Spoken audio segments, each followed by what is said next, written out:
Hi. Wow. Lights. Hi. I'm Alex, and first off, I think I'd like to prove a point here. So this is the third speech I wrote out of 7 that I wrote for this to try and prepare for the words I was going to say, and you know what, I was really like, wow, I'm nervous. Okay? So to prove my point, I will take this speech, and I will do this. And I'm doing that because my point is that I am different than who I was when I wrote that speech. You know, I can understand those words and I can say them better than I could when I wrote that speech. So, with that out of the way, you know, growing up, I didn't always have what I wanted. You know, I didn't always have the cool toys. I didn't always have the things that those kids over there had. I was like, oh, wow, that's really cool. You know, I didn't have a scooter. I didn't learn to ride a bike. Wow. I think till I was 9. So, yeah, late on that. But, you know, I've lost a lot of people. And I recently just kind of got out of this really low point in my life. And I shut everything out. You know, I would come to school and I would wear this fake smile and I would act like everything's okay when really it wasn't. You know, about a year and a half ago, I lost my grandfather. You know, my grandmother, she's this great person. I have this memory of her when I just walked in the house in Ohio, and she had hurt her foot. She was in cast. She wasn't supposed to walk on it. And I walk in the house, and she immediately starts trying to get up. And it was like, hey, Alex, do you want anything to eat? Do you need anything to eat? And I was immediately like, oh, Grandma, sit down, sit down. And that just showed to me her character as a person. So we lost my grandfather, and I had been asking myself a question for a long time, and that was, why me? Why did I keep losing people? Why could I not have something stable in my life? Because it seemed to me that everyone I started to care about was leaving. My grandfather, he passed away about a year and a half ago, as I said, 8th grade. That hit me really hard. Prior to that, 3rd grade, I met my great-grandmother once, and then she passed away soon after. Then in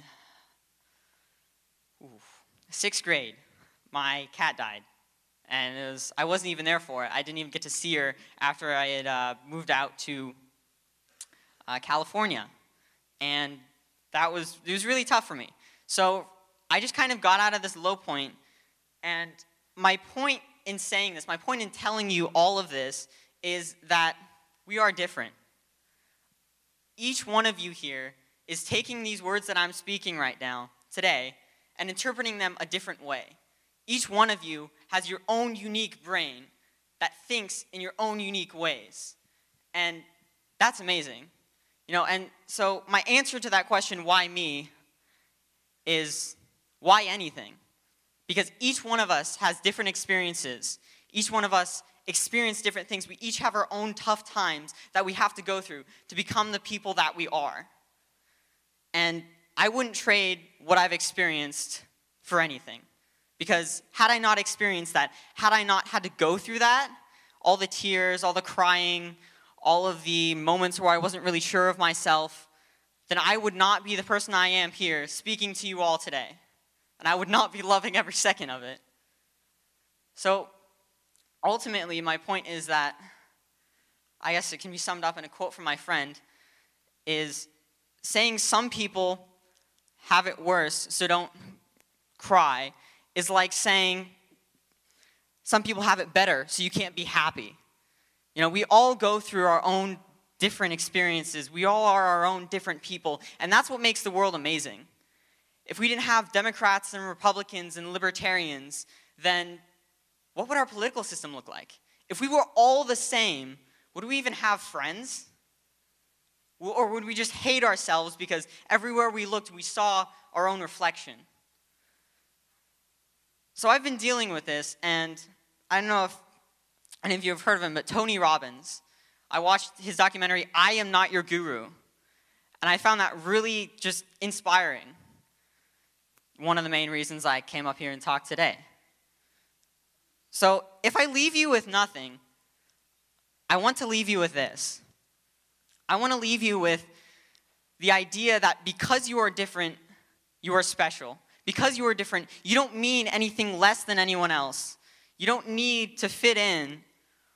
You don't need to be the same as someone else, or have the same hairstyle, or wear the same clothes in order to be amazing and be yourself. Because ultimately, diversity is what makes us us. It is what makes the world revolve, in a metaphorical way of speaking, of course. We all know that's gravity.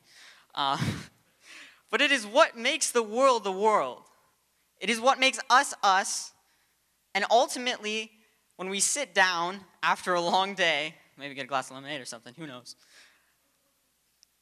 we should think about how amazing each one of us are, how amazing each one of ourselves are, and how amazing we are as a species to have come so far where everyone's different and everyone has their own opinion. So if I leave you with nothing today, I want to leave you with the fact that diversity is what makes the world go round, and diversity is the thing that makes us us, and each one of you out there is amazing. Each one of you out there is handsome and beautiful, and each one of you out there is you and no one else.